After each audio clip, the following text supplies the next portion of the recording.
If you've been to a Disney park around the world, odds are you're familiar with some incarnation or other of the Haunted Mansion. The often spooky yet fun dark ride that has become iconic to Disney theme parks. There have been many iterations of this ride around the world. Some are similar, some are not. The ones that are similar can be found in, say, Tokyo Disneyland, Walt Disney World, and, of course, the original Disneyland. However, some take a much darker turn, like with the Phantom Manor in Disneyland Paris, and then some forego ghosts entirely due to cultural norms, like in Hong Kong Disneyland, where we get Mystic Manor.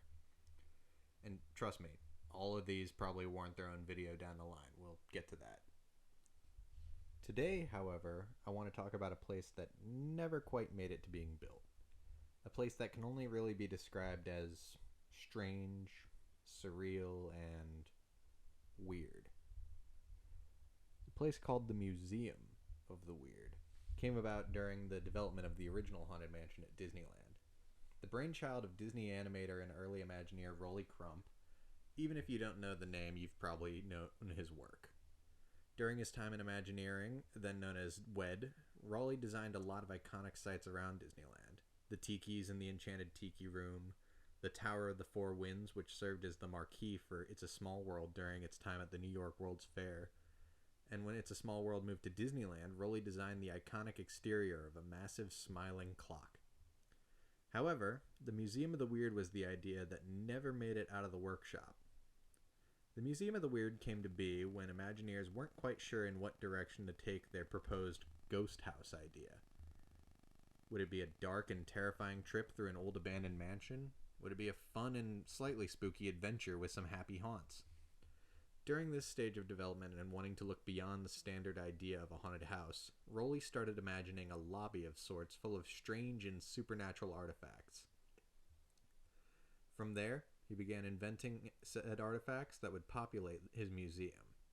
Strange alien-like creatures, a possessed Vardo wagon, an anthropomorphic candle, and a clock made from a coffin were just some of the ideas that he came up with. One day, Walt himself came up to Raleigh while he was working on the models of some of these creations and asked him what he was working on. Raleigh explained the idea to Walt. He listened, seemed interested, and left to continue his day. As the story goes, the next day, Walt came back to Raleigh, explained that the creatures and artifacts he had shown him stuck in his mind all night. It was all he could think about. Walt had decided that these ideas were too unique to just be a pre-show for the rest of the mansion.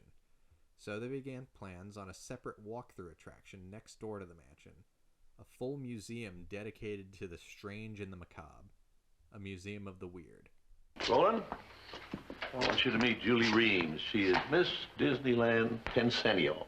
This is Roland Crump, who for the How do you do? project Hello, here Roland. is sort of acting as the interior decorator of a house of illusion. What do we call it? Museum of the Weird. Museum of the Weird. Will you tell her about some of these things, Roland? These are going to be collected from all over the world, supposedly, and we're going to have man-eating plants, and we're going to have a coffin clock here that we're working on right now.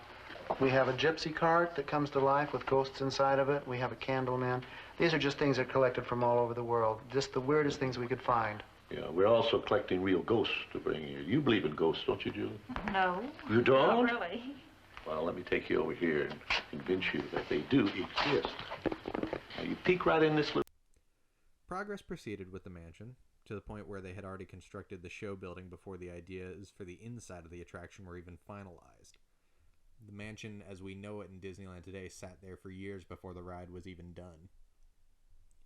All the while, Raleigh continued working on ideas for his museum. Then, in December of 1966, Walt Disney passed away.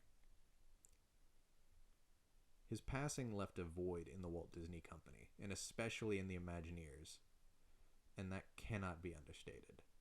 Many of them felt directionless without Walt backing their ideas. Eventually, they decided to push through the completion of two attractions they had been working on before Walt's passing: Pirates of the Caribbean and the Haunted Mansion. Sadly, with this, the Museum of the Weird was scrapped. But that doesn't mean you can't find traces of it today. One of Raleigh's designs, a talking chair, made it in some fashion into the mansion itself, near the endless hallway scene. The seance room that he designed was eventually reimagined to now be the iconic Madame Leota and her seance room. And the overall museum lives on, in a sense, through a comic book. In 2014, Disney and Marvel began publication of a series called Disney Kingdoms. These comics would tell stories tied into different Disney attractions. The titles would include Figment, The Haunted Mansion, The Enchanted Tiki Room, Big Thunder Mountain, and The Seekers of the Weird. The Seekers of the Weird sought to bring Raleigh's museum to life, telling the story of two children exploring the museum as they tried to save their parents and stop a great evil from being set loose. The series adapts many of Raleigh's drawings and models onto the page in fun and sometimes frightening ways. If you have the means, I recommend checking it out. Raleigh Crump came and went from Disney multiple times until he finally retired in 1996, having left a massive impact on Disney parks and animation. If you're curious to know more about the man himself, he published an autobiography in 2012 and is still alive today at 91 years old. As I said, his legacy can never be understated, and he's frankly one of my favorite of the old Imagineers for his sense of surrealism and style. Thank you very much for watching episode 3 of Park Hopping with Jack. I love doing this series, and I love exploring different theme park topics, especially ones that many people might not be all that aware of.